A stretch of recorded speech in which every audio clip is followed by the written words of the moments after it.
আপনারা অনেকে বলতে চাবেন না, সবাই একটু জোরে সোরে বলেন তো নাউযুবিল্লাহ। সে এই কথাটা বলে বোঝাতে চেয়েছে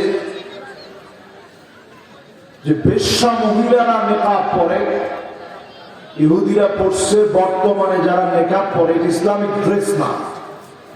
এইরকম একটা কথা যদি বাংলাদেশে বলা হয়, আমি রাষ্ট্রপক্ষকে বলবো, বর্তমানে যারা রাষ্ট্র চালাচ্ছে সে যে দলের রক্ষক, অনতি বিলম্বে তারা অ্যারেস্ট করেন, নাহলে বাইতুল মুকাররম সহ গোটা দেশ আগামী জুমায় উত্তাল হয়ে যাবে।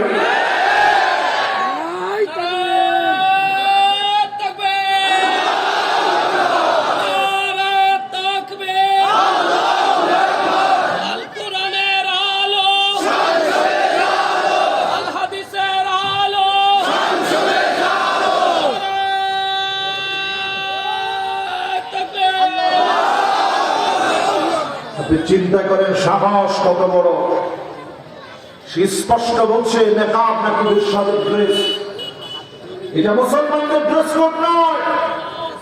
এইরকম দৃশ্যতা যে দেখাতে পারে সে যত বড় দলের লোক হোক না কেন, আমরা শুনে দিতে চাই, নেতার চাইতে আমরা দলকে বড় মনে করতে পারি, কিন্তু ইসলামের কাছে আমরা কোন দল কোন নেতা বুঝি না।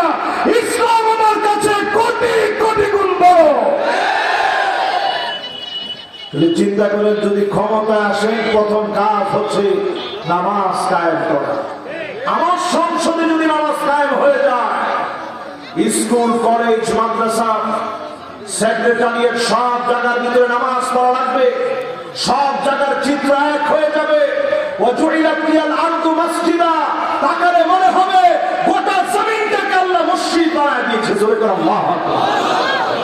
আপনার